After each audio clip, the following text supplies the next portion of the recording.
ایک شہر میں ایک غریب انسان لکڑیاں کاٹ کے بڑی مشکل سے اپنا گزارا کرتا تھا، یہاں تک کہ دن بدن اس پہ قرضہ چڑھتا رہا۔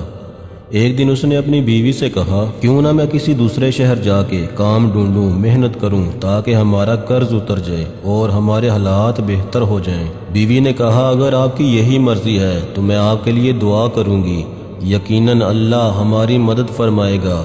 وہ شخص دوسرے شہر گیا، کام ڈھونڈا لیکن کام نہ ملا اور وہی لکڑیاں کاٹ کے گزارا کرتا رہا کہ کچھ پیسے اکٹھے کر لوں پھر گھر جاؤں گا۔ لیکن اس کی بیوی دن رات روتی رہتی تھی۔ جب گھر میں کچھ نہ بچا تو گزر سفر کرنے کے لیے شہر کے وزیر کے پاس گئی اور کہا، میں غریب لاچار ہوں، مجھے اپنے گھر میں تھوڑی سی جگہ دے دو، تمہارے گھر کا کام کرتی رہوں گی، مجھے بس 2 وقت کا کھانا دے دینا۔ وزیر نے اپنی بیوی سے کہا، اسے گھر میں رکھ لو اور نوکروں کے ساتھ کوئی کام سمجھا دو۔ وہ مجبور عورت کام کرتی رہی اور اپنے شوہر کے لیے دعا کرتی رہی۔ دن مہینوں میں گزرے اور مہینے سال کی طرف بڑھنے لگے، لیکن اس کا شوہر نہ آیا۔ ایک رات جب وہ روتی روتی سو گئی اور خواب میں امام جعفر صادق علیہ السلام آئے اور وہ عورت دیکھ رہی ہے۔ امام فرما رہے ہیں، اے لوگوں بتاؤ آج تاریخ کون سی ہے؟ امام کے ساتھ جو امام کے چاہنے والے تھے ان میں سے کسی نے کہا، آج 22 رجب ہے۔ امام علیہ السلام نے فرمایا، اے لوگوں یاد رکھنا، جب کوئی ہمارے چاہنے والا اس رات خلوص دل سے ہماری نظر دلائے گا اور اللہ سے ہمارے صدقے کوئی دعا مانگے تو اللہ وہ رد نہیں کرتا۔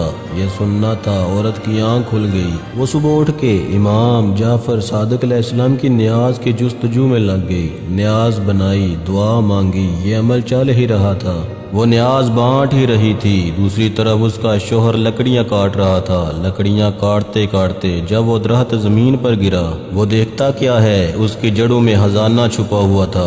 وہ خزانہ دیکھ کر بہت خوش ہوا اور اللہ کا شکر ادا کرنے لگا۔ وہ خزانہ لے کے اپنے گھر واپس آ گیا، اپنی بیوی کو لے کے ایک شاندار محل بنوایا اور دونوں خوشی خوشی رہنے لگے۔ بیوی نے شوہر سے کہا، یہ جو کرم ہوا ہے یہ سب امام جعفر صادق علیہ السلام کا صدقہ ہے۔ امام میرے خواب میں آئے تھے، انہوں نے کہا، اس رات نیاز بنا کے اللہ سے ہمارے صدقے دعا مانگو، تمہارے حالات بدل جائیں گے۔ وہ دونوں میاں بیوی ہر سال امام جعفر صادق علیہ السلام کی نیاز بنایا کرتے تھے۔ ایک دن وزیر کی بیوی چھت پہ گئی، دور سے دیکھا ایک بڑا عالی شان گھر نظر آیا۔ اپنی کنیزوں سے پوچھا، یہ گھر اتنا عالی شان بنا ہے، یہ گھر کس کا ہے؟ کنیزوں میں سے ایک کنیز نے کہا، اے شہزادی، یہ آپ کی اس کنیز کا محل ہے جو کچھ برس پہلے آپ کی خادمہ تھی۔ شہزادی نے کہا، اتنا بڑا محل کیسے بنا؟ جاؤ اسے بلا کے میرے پاس لاؤ۔ وہ کنیزیں جاتی ہیں، اس عورت کو بلا کے لاتی ہیں۔ وہ عورت امام جعفر صادق علیہ السلام کا پورا واقعہ، خواب کا، نیاز کا، خلوص نیت سے شہزادی کو بتاتی ہے کہ امام علیہ السلام نے کہا تھا، اس تاریخ میری نظر کرو۔ میں نے خلوص دل سے نظر کی، اللہ نے ہمیں نواز دیا۔ وہ دل ہی دل میں کہنے لگی، اس سے بڑا جھوٹ میں نے کبھی نہیں سنا۔ یقیناً اس کے شوہر نے کہیں سے چوری کی ہوگی اور یہ کہانیاں بنا رہی ہے۔ وہ عورت چلی گئی، لیکن وزیر کی بیوی کے دن بدلنے لگے۔ اچانک نائب وزیر نے، جو وزیر کے لیے حسد رکھتا تھا، اس نے بادشاہ کو بھڑکانا شروع کر دیا اور بادشاہ نے وزیر کو بلا کے پورا حساب مانگا۔ وزیر جب حساب دینے لگا تو حساب صحیح سے دے نہ پایا۔ نائب وزیر نے کہا، میں نے آپ کو کہا تھا نا، یہ آپ کی پیٹھ پیچھے آپ کو نقصان پہنچاتا ہے۔ بادشاہ نے وزیر کو محل سے نکال دیا اور کہا، اب تم محل میں نہیں رہو گے، جاؤ اپنے لیے کوئی اور کام ڈھونڈو۔ وہ وزیر اپنی بیوی کو لے کے شہر سے باہر جا ہی رہا تھا کہ رستے میں دونوں کو بھوک لگی۔ انہوں نے تربوز خریدا اور اسے کسی کپڑے میں باندھ دیا اور کہا، کسی ساحل کنارے بیٹھ کے کھائیں گے۔ اور وہاں بادشاہ کا بیٹا جو شکار پہ گیا تھا، وہ صبح سے لے کے شام تک گھر نہ پہنچا۔ نائب وزیر نے کہا، مجھے لگتا ہے اس وزیر کو آپ نے نکالا ہے، کہیں اس نے شہزادے کو نقصان تو نہیں پہنچایا۔ بادشاہ کو غصہ آیا اور کہا، جاؤ اس وزیر کو پکڑ کر لاؤ، اگر اس نے میرے بیٹے کو نقصان پہنچایا تو میں اسے نہیں چھوڑوں گا۔ سپاہی جب وزیر کے پاس آئے اور پوچھا، شہزادہ کہاں ہے؟ اس نے کہا، مجھے کیا پتا۔ سپاہیوں نے وزیر اور اس کی بیوی کو بادشاہ کے سامنے پیش کیا۔ بادشاہ نے کہا اس کپڑے میں کیا ہے؟ اس نے کہا تربوز ہے۔ بادشاہ نے کہا اسے کھولو۔ جب وہ کپڑا کھلا اس میں شہزادے کا سر تھا۔ بادشاہ کی آنکھوں میں خون اتر آیا۔ بادشاہ نے کہا اس وزیر اور اس کی بیوی کو قید کر دو، صبح ہوتے ہی ان دونوں کے سر کو تن سے جدا کر دیں گے۔ وزیر روتا رہا کہ میں نے کچھ نہیں کیا، لیکن بادشاہ نے کچھ نہ سنا۔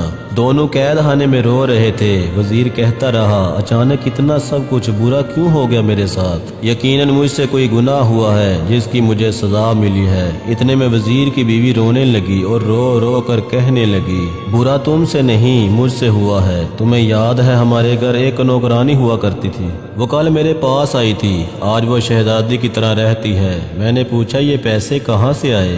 اس نے کہا امام جعفر صادق علیہ السلام خواب میں آئے، انہوں نے کہا میری نظر دو اور پھر ہمارے صدقے دعا مانگو، اللہ تمہارے حالات بدل دے گا۔ میں نے اسے جھوٹا سمجھا، مجھے لگتا ہے تب سے ہمارے حالات بدل چکے ہیں۔ وزیر نے کہا اس سے بڑا گناہ کیا ہوگا کہ تم نے امام علیہ السلام کے معجزے پہ شک کیا؟ توبہ کرو۔ اور دونوں توبہ کرنے لگے اور یہ دعا کی کہ اے پروردگار ہم کو قید سے رہائی ملی تو ہم ہر 22 رجب کو امام جعفر صادق علیہ السلام کی نیاز بنایا کریں گے۔ یہ دعا مانگ کے رو رو کے سو گئے۔ صبح کا سورج طلوع ہوا، شہزادہ گھومتا پھرتا اپنے محل پہنچا۔ بادشاہ شہزادے کو دیکھ کے حیران ہو گیا اور کہنے لگا تم کہاں تھے؟ شہزادے نے کہا میں شکار پہ تھا۔ بادشاہ حیرت سے پوچھنے لگا پھر وہ سر کس کا تھا؟ جاؤ وزیر اور اس کی بیوی کو بلاؤ۔ وزیر اور اس کی بیوی آئی، انہوں نے پورا واقعہ بادشاہ کو سنایا۔ بادشاہ نے جب امام جعفر صادق علیہ السلام کا نام سنا اور انہوں نے بھی کہا آج سے ہر 22 رجب کو جہاں جہاں میری سلطنت ہے وہاں وہاں امام جعفر صادق علیہ السلام کا نیاز کیا جائے گا، اور وزیر کو اپنے عہدے پر قائم کر دیا اور نائب وزیر کو اپنی سلطنت سے نکال دیا۔